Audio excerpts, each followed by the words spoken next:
পরিচালন। পটিয়াত Shahid Zia Smriti gold cup football টুর্নামেন্টের final শক্তিশালী লোহাগাড়া ফুটবল একাদশের এক সৈন্য লড়াইয়ে champion Chittagong brothers union. April 12 তারিখ শনিবার বিকালে পটিয়া আদর্শ উচ্চ বিদ্যালয় মাঠত চট্টগ্রাম ব্রাদার্স ইউনিয়ন বনাম লোহাগাড়া ফুটবল একাদশের মধ্যে তীব্র প্রতিদ্বন্দ্বিতাপূর্ণ ও শৈল্পিক ক্রীড়া নৈপুণ্যের মাঝে অনুষ্ঠিত ফাইনাল খেলা শুরুর মাত্র 7 মিনিটের মাথা গোলপোস্টের জটলার মধ্যে ব্রাদার্স ইউনিয়নের 10 নম্বর জার্সিধারী খেলোয়াড় জারকুল ইসলামের ফাতুন কাঙ্ক্ষিত একমাত্র গোল আই মাঠে জিয়াউর রহমানের স্মৃতি বিজড়িত এই পটিয়া উপজেলায় তারই নামে খেলা শেষে টুর্নামেন্টের সেরা খেলোয়াড় নির্বাচিতই ব্রাদার্স ইউনিয়নের একমাত্র জয়সূচক গোলের নায়ক ফারুকুল ইসলাম এবং ম্যান অব দ্য ম্যাচ পুরস্কৃতই লোহাগাড়া ফুটবল একাদশের অধিনায়ক জালালউদ্দিন চিবলু।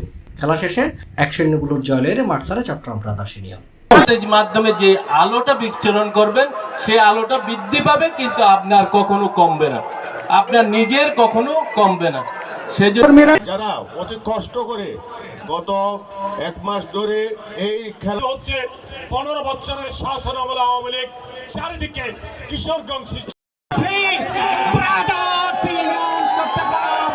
প্রধান অতিথির হাত থেকে গ্রহণ করছেন বারবার আয়ুক। কারণ এইসব প্রোগ্রাম খেলাধুলা বিনোদন প্রোগ্রামই নাইলি দেশের তরুণ সমাজ ছাত্র সমাজ মাদকগুত্তুন দূরে থাকবে। খেলাধুলার প্রতি আসক্ত বাড়িলি যে একখান দেশের তরুণের প্রতি যে অনর উদ্ভাবন ইয়েন খেলা তুলেছে। খেলা শেষে এক পুরস্কার বিতরণ অনুষ্ঠানে টুর্নামেন্টের আহ্বায়ক নাজমুল হক রিপনের সভাপতিত্বে অনুষ্ঠিত সভায় প্রধান অতিথি হিসেবে উপস্থিত আছেন বিএনপির সাবেক যুগ্ম মহাসচিব লায়ন আসলাম চৌধুরী। এটা প্রধান বক্তা হিসেবে উপস্থিত আছেন চট্টগ্রাম মহানগর বিএনপির সাবেক সাধারণ সম্পাদক আবুল হাশেম বক্কর। উদ্বোধক হিসেবে উপস্থিত আছেন টুর্নামেন্টের প্রধান পৃষ্ঠপোষক চট্টগ্রাম দক্ষিণ জেলা বিএনপির সাবেক সিনিয়র যুগ্ম আহ্বায়ক ও পটিয়া উপজেলা বিএনপির আহ্বায়ক এনামুল হক এনাম।